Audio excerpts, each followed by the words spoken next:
Selamat pagi pemirsa. Rancangan Undang-Undang tentang Badan Usaha Milik Negara atau RUU BUMN resmi disahkan oleh DPR RI menjadi undang-undang pada Selasa 4 Februari 2025. Salah satu poin utama dalam undang-undang ini adalah pendirian Badan Pengelola Investasi Daya Anagata Nusantara atau BPI Danantara. Meski masih menunggu aturan turunan seperti peraturan pemerintah, Danantara sudah bisa mulai beroperasi dan ini menjadi langkah awal karena badan itu disebut ditarget pemerintah menjadi super holding BUMN. Pemirsa, inilah editorial Media Indonesia di hari ini Kamis 6 Februari 2025 dengan tema Menjaga Langkah Raksasa Danantara bersama saya Leonard Samosir, dan Anda semua para pemirsa juga bisa ikut menyatakan pendapat Anda nanti dengan menelepon nomor telepon 021 583 99 100. Dan pemirsa, pagi ini telah hadir bersama saya anggota Dewan Redaksi Media Group Arief Suditomo. Mas Arief, selamat pagi. Pagi Leo. Sehat-sehat Mas? Alhamdulillah. Kita mau menjaga langkah raksasa Danantara, tapi pertanyaan pertama saya adalah, Mas Arief, sebetulnya apakah memang Danantara ini sudah kita pahami sesungguhnya keberadaannya, supaya kemudian kita bisa menjaga langkahnya? Apa pesan editorial pada pagi ini, Mas Arief? Ya, ini adalah sebuah institusi yang besar dan keberadaannya harus menjadi sebuah proses sosialisasi yang juga besar. Karena jangan sampai kita mengalami tragedi gas melon 3 kg lagi yang berlangsung sebuah kebijakan tanpa sosialisasi. Nah, kembali lagi pada Danantara, sebagai sebuah institusi di mana paling tidak itu menghimpun kurang lebih 7 BUMN dengan aset yang hampir 10.000 triliun. Jadi ini merupakan sebuah hal yang harus mengimplementasi berbagai macam prinsip, diantaranya prinsip kehati-hatian, integritas, dan pada dasarnya harus benar-benar bisa dibebaskan dari berbagai macam konflik of interest, khususnya politik. Karena aset ini adalah aset milik seluruh bangsa Indonesia yang tujuannya untuk dilipat gandakan dan kabarnya untuk menjadi salah satu tools agar growth kita bisa mencapai 8% di akhir 2029. Salah satu yang juga banyak ditanyakan orang ya Mas Arief ya, terutama juga para investor di pasar modal, itu terkait dengan pengaturan BUMN setelah undang-undang yang baru, setelah Danantara lahir. Apakah kemudian BUMN ini tetap akan dipimpin, diarahkan, dikendalikan oleh Kementerian BUMN atau oleh Danantaranya? Bagaimana hubungan keduanya? Ini kan yang banyak sekali ditanyakan orang, dan itu kalau memang tidak jelas bisa membuat ketidakpastian juga. Bagaimana Mas? Ya, kalau kita lihat dengan adanya Danantara tuh ada semacam dua kelompok ya. BUMN yang elit dengan perolehan laba dan kinerja yang sangat baik, dan ada BUMN yang biasa-biasa saja bahkan yang merugi. Dan sampai sekarang kalau kita lihat dengan undang-undang BUMN ini, keduanya masih menjadi salah satu masih menjadi objek yang dipimpin oleh BUMN, kementerian. Namun kalau kita lihat bagaimana Danantara itu juga menginduk, itu juga merupakan salah satu institusi yang bisa mendapatkan kepemimpinan langsung dari presiden. Dan itu yang saya pikir harus bisa dijadikan sebagai sebuah pertimbangan. Jangan sampai ada drama-drama yang tidak perlu dalam hal kepemimpinan. Dan memang kita harus tunggu, Leo, bagaimana nanti PP-nya seperti apa dan governance yang paling pas buat Danantara ini untuk mengembangbiakan aset Indonesia seperti apa. Baik, kita akan bahas itu Mas Arief, dan pemirsa, inilah editorial Media Indonesia untuk hari ini Kamis 6 Februari 2025, Menjaga Langkah Raksasa Danantara.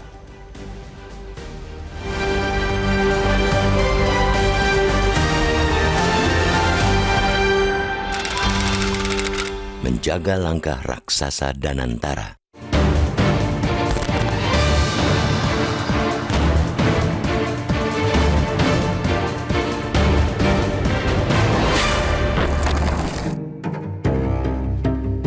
Pengesahan rancangan Undang-Undang BUMN pada Selasa 4 Februari oleh DPR RI sekaligus resmi meniupkan nyawa pada Danantara.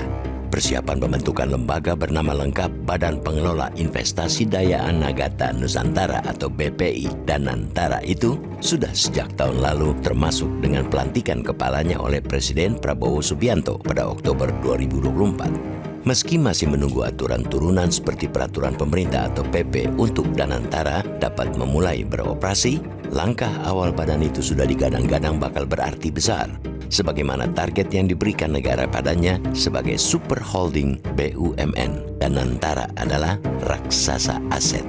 Di awal ini ada 7 BUMN yang asetnya ditempatkan di bawah Danantara, yakni PT Bank Mandiri Tbk, PT Bank Rakyat Indonesia Tbk, PT Bank Nasional Indonesia Tbk, PT Pertamina, PT PLN, Mind ID, dan PT Telkom Indonesia Tbk. Berdasarkan dokumen Danantara, nilai aset ke-7 BUMN itu senilai 600 miliar US dollar atau setara 9.600 triliun asumsi kurs Rp16.000 per US dollar. Tidak hanya itu, Danantara juga akan menaungi Lembaga Pengelola Investasi atau LPI atau Indonesia Investment Authority atau INA. LPI didirikan di periode kedua pemerintahan Presiden Joko Widodo untuk mengelola investasi dana abadi pemerintah. Hasilnya adalah ibarat penyatuan super holding BUMN Singapura Temasek dengan Badan Investasi Pemerintah Singapura GIC. Maka tidak aneh jika Danantara dicita-citakan akan lebih besar daripada Temasek yang dikenal telah memborong saham Meta, Apple, Amazon, dan Microsoft. Di balik ambisi besar pembentukan Danantara, ada beban yang tak kalah besar diletakkan padanya. Danantara disebut-sebut sebagai salah satu motor utama untuk mencapai target pertumbuhan ekonomi 8% yang sudah ditetapkan Prabowo. Untuk mencapai itu, pemerintah butuh menarik investasi sebesar 3.000 triliun rupiah yang terus berlanjut hingga 2029. Aset Danantara yang besar itulah diharapkan dapat menggiurkan bagi investor luar negeri. Kita sepakat bahwa BUMN adalah motor penting pertumbuhan ekonomi. BUMN Indonesia juga butuh pengelolaan yang lebih profesional dan modern. Tidak hanya itu, aset-aset BUMN yang selama ini banyak yang mangkrak semestinya dapat dibangkitkan dan diberdayakan. Danantara sepatutnya bisa menjadi jawaban atas hal itu. Namun, kita juga tidak boleh naif. Begitu besarnya aset yang dimiliki Danantara berarti juga menyimpan risiko besar. Bahkan sebelum Danantara mencapai fase seperti Temasek yang menjadi pemilik saham perusahaan-perusahaan raksasa, risiko hadir dari mekanisme leverage yang terus digaungkan untuk menarik investasi. Kita mahfum, leverage dapat menarik dana cepat, tetapi konsepnya yang berupa utang bisa justru menjadi bumerang bagi aset-aset berharga BUMN kita. Kemudian berkaca pula pada perjalanan Temasek, bahkan di fase saat ini sebagai salah satu perusahaan investasi besar dan terpercaya dunia, bukan berarti tak pernah mendapatkan hasil apes. Hasil besar butuh pertaruhan besar, termasuk yang pada 2022 profit 11 miliar US dollar, rugi 7 miliar US dollar di tahun berikutnya. Dengan begitu, pemerintah sama sekali tidak boleh main-main dalam pengelolaan Danantara. Bukan saja sumber daya manusia yang harus benar-benar profesional dan mumpuni dalam tingkat dunia, pemerintah juga harus menerapkan sistem check and balance yang sangat ketat. Berikut juga, intervensi politik dan konflik kepentingan benar-benar haram di Danantara. Pemerintah harus menyadari setiap langkah Danantara adalah langkah raksasa yang membawa implikasi sangat besar. Penggabungan aset BUMN dan dana negara membuat pertaruhan Danantara lebih dari sekadar risiko korporasi. Jika Danantara salah urus, bisa-bisa perekonomian negara yang bakal tergerus.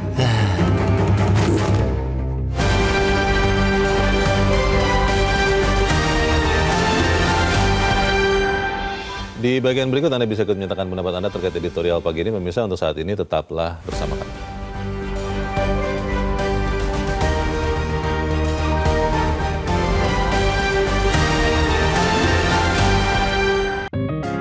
Media Indonesia mengajak Anda untuk mengakses fitur premium e-paper.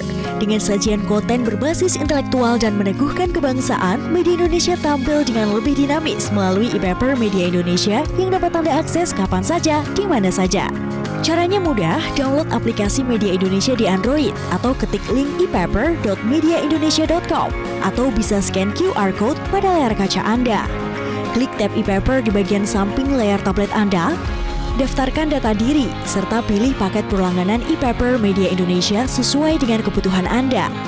Nikmati juga bonus spesial tambahan 4 halaman rubrik fokus setiap hari. Semua bisa Anda dapatkan hanya di e-paper Media Indonesia. Untuk informasi lebih lanjut, hubungi customer service di nomor 0811 1201 2018 atau kunjungi media sosial @Media Indonesia. Media Indonesia, referensi bangsa. Terima kasih Anda masih bersama kami dan kita akan Mas Arief untuk mendengarkan dulu ya pendapat dari pemirsa Metro TV. Kita sudah tersambung dengan Pak Bion dari Mataram, Nusa Tenggara Barat. Pak Bion, selamat pagi. Selamat pagi Bang Leo, Bang Arief, selamat pagi. Selamat pagi Pak Bion. Silakan Pak, pendapat Anda singkat padat saja ya Pak. Silakan Pak. Baik, makasih Bang Leo, Bang Arief, makasih banyak. Jadi begini, prinsipnya kita sepakat. Ya, prinsipnya kita sepakat terhadap adanya amandemen Undang-Undang BUMN ini, karena jujur saja BUMN ini menjadi lokomotif sumber korupsi Republik ini dari segala aspek BUMN yang ada. Nah, prinsipnya kita sepakat. Tapi yang lebih menjadi PR negeri ini, Bang Leo, Bang Arief, adalah pertama, saya sangat pesimis dengan program Mas Prabowo. Karena apa? Untuk masuk pada anak negeri Indonesia emas ke depan, kerja menteri yang begitu besar, kalau Gus Dur mengatakan DPR kayak TK, saya mengatakan kabinet sekarang ini TK. Karena ini sudah menghabiskan keuangan negara yang begitu besar, yang tidak ada endorsement kinerja mereka dalam konteks Kalau prestasi. kita fokus ke danantaranya dulu Pak Bion, fokus ke danantaranya dulu, silakan Pak. Ya, saya prinsipnya setuju, Bung Leo. Yuk. Ya, saya setuju bahwa ini ada amandemen terhadap Undang-Undang BUMN. Karena kita melihat di BUMN ini juga adanya beberapa BUMN yang notabene melakukan adanya diduga kuat terhadap proses tindak pidana korupsi. Maka tentu ada pengawasan yang sangat luar biasa yang harus dilakukan oleh DPR sebagai institusi kinerja mereka. Itu satu. Tapi yang saya lebih fokus, Bung Leo, Bang Arief, adalah kenapa tidak Mas Prabowo sekarang mengumpulkan para pakar-pakar daripada sains teknologi. Anggarkan lewat APBN. Kita menyanyi Amerika untuk membangun pesawat Apollo. Jangan kita beli kereta api, kita beli, ini kita beli semua, kita beli kok itu kita banggakan, Bang Arief. Harus Ini ada satu. peningkatan dari kondisi BUMN-nya, itu ya usul Pak Bion ya? Ya, benar itu. Oke. Baik, terima kasih Pak Bion di Mataram, Nusa Tenggara Barat untuk pendapat Anda Pak. Selamat pagi. Ini kalau bicara soal BUMN, mungkin karena dulu ada stigma ya Mas Arief, bahwa ya ini ada kepentingan yang lain begitu. Nah, ini bagaimana memastikan ketika kemudian ada danantara, stigma itu hilang begitu? Ya, kita tidak bisa membebaskan 100% terhadap hal-hal yang pada dasarnya menjadi beban BUMN itu sendiri. Bahwa seringkali kita melihat bahwa untuk berbagai macam kasus, berbagai macam tantangan pembangunan ke depan, ada penugasan-penugasan yang memang harus dipikul oleh BUMN, dan kadang-kadang BUMN yang memikul penugasan tersebut belum tentu juga akan pernah bisa menghandle beban yang sedemikian besar. Namun kekhawatiran publik terhadap kinerja BUMN, terhadap risiko korupsi itu memang harus dijawab. Kenapa? Karena aset-aset yang sedemikian besar itu merupakan salah satu hal yang merupakan ya kekayaan kita bersama. Kalau misalnya danantara ini hanya akan dengan mudah tidak memiliki prinsip kehati-hatian yang baik dan menggadaikan aset-aset ini hanya untuk adanya kapital masuk, dan pada akhirnya kita terjerat hutang, itu merupakan salah satu hal yang juga tidak kita inginkan. Makanya moral hazard seperti itu amat sangat dikhawatirkan oleh publik. Dan kalau sekarang kita mau berbaik sangka, kita lihat saja berbagai macam potensi-potensi besar yang bisa kita raih dengan adanya kolaborasi, sinergi antar BUMN yang ada di bawah Danantara. Bagaimana kalau misalnya bank-bank tersebut akan melakukan ekspansi atau bank-bank tersebut akan kolaborasi dengan PLN PLN atau main ID. Baik. Itu banyak sekali yang bisa kita lakukan. Kita akan jeda dahulu, Ya. Mas Arief dan pemirsa tetap bersama kami, Editorial Media Indonesia segera kembali.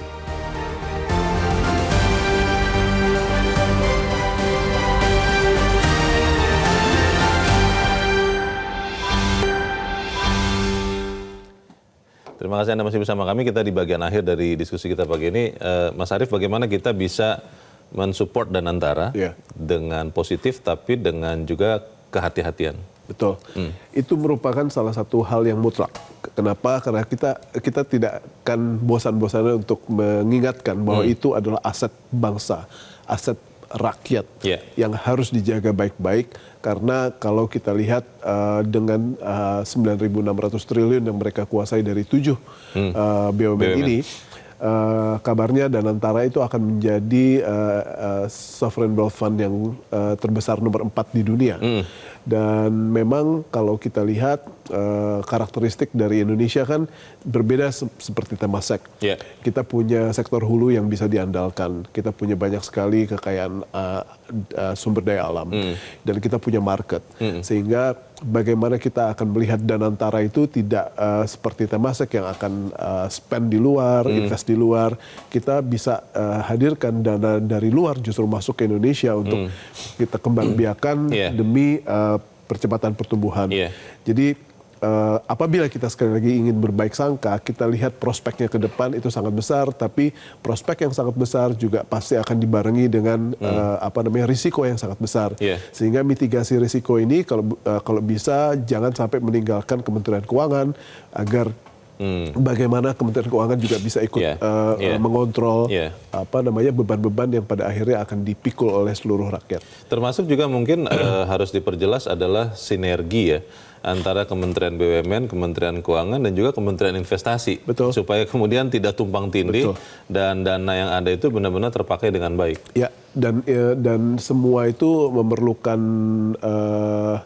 kontrol bersama, bagaimana sekarang parlemen, pemerintah untuk sama-sama memperhatikan bahwa 9.600 triliun itu bukan jumlah yang kecil, dan itu bisa menjadi sebuah tools mencapai pertumbuhan 8% apabila kita benar-benar bisa mengelolanya. Baik, kita harapkan itu yang akan terjadi supaya kemudian raksasa Danantara ini bisa terjaga langkahnya. Mas Arief Suditomo, terima kasih sudah hadir tempat ini. Terima kasih Leo, pagi.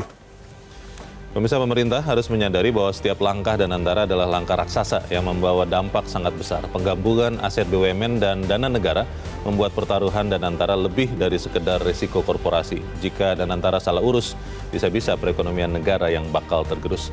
Saya Leona Samusi, berterima kasih Anda sudah menyimak Editorial Media Indonesia untuk pagi ini. Terus jaga kesehatan Anda, terus jaga nurani Anda. Selamat pagi, sampai jumpa.